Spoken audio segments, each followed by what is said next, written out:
My name is David Suetens. I work for State Street Luxembourg. I'm the country head for State Street Luxembourg.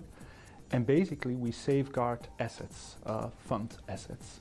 And we represent roughly $1 trillion of a $4 trillion market in Luxembourg and employ roughly 1,000 people in Luxembourg. So it's a big franchise.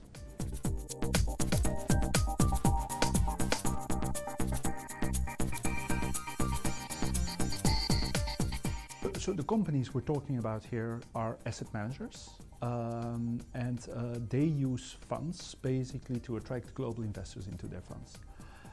And clearly, as a result of Brexit, a bit ignoring the political roller coaster of the past weeks, they are really reviewing their business strategy as a result of Brexit and how they should distribute further their funds, continue to have access. And through our survey, 75% confirmed they're reviewing their distribution strategies. The more other element is, and the question is always there, and are they moving staff, yeah or nay?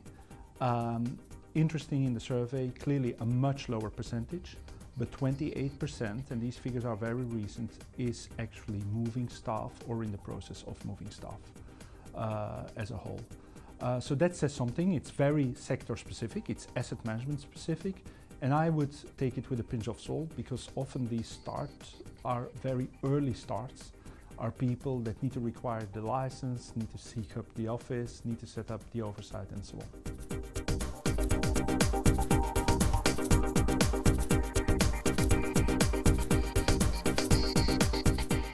So this is, in my opinion, not really a Brexit story. It's much more related to the pressure that's on the asset management sector itself, which is a fee pressure and a regulatory pressure, and including an operational pressure to see, can I deliver the products in a different way, in a cheaper way? And if you think about a cross-border product and bringing your fund to a cross-border platform, what it is really about is almost like an international driver's license. Once you get on that platform, you're allowed to drive your vehicle in many countries. Once you're on that fund platform, you can distribute your fund in 70 jurisdictions for Luxembourg. So that's the attraction, rather than setting up everywhere local funds, local regulatory challenges, local branding, etc. You do it once in a jurisdiction and you attract basically the critical flow into that one fund. So this is really a story due to the pressure on the industry and to operate in a more cost-effective way and attract the necessary flows in their funds.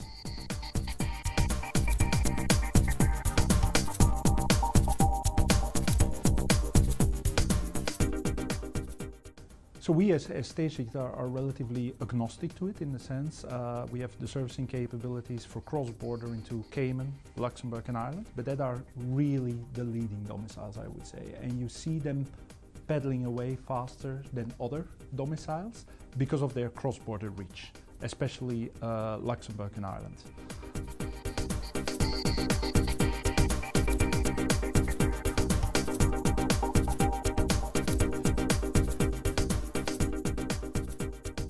Many people are surprised to see that data point, but I think it is a confirmation of the UK remains a very important market if you want to attract flows. And those investors, UK investors, you want to continue to attract them to your funds. And so it may be that after Brexit, not only is there a story of UK asset managers gaining access to European and Asian investors and Latin American investors, but there's also a question for European asset managers continue to have access to UK investors. And clearly it's going to be a bit more challenging because of the whole situation, but that's why the survey confirms, and 250 asset managers have confirmed, that the UK will continue to grow on the asset management side.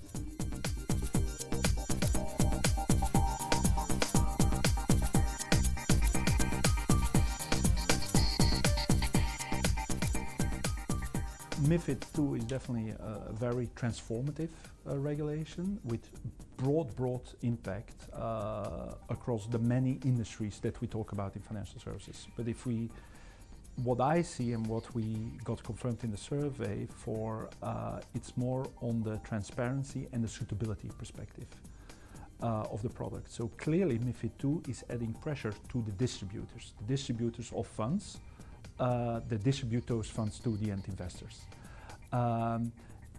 And on the other hand, you see portfolio asset managers still tremendously struggling with their distribution data.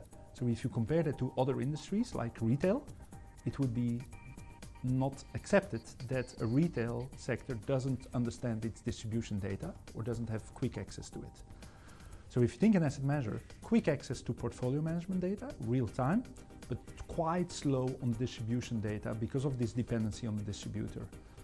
So what we checked in the survey is, hey, with this regulation out there, putting pressure on the distributors, with new technology coming up, think that the millennials want to order their funds over an iPhone or whatever, will this change, will this disrupt?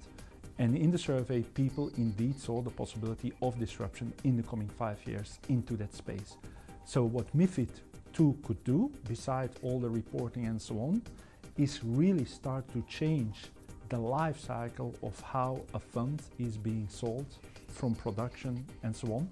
It also will help the industry, I think, to become less of a push industry, what it has historically been, which is a big theme with the FCA, and much more of a pull industry, and listen really to the end investor, what their real needs are, depending where they are in their life.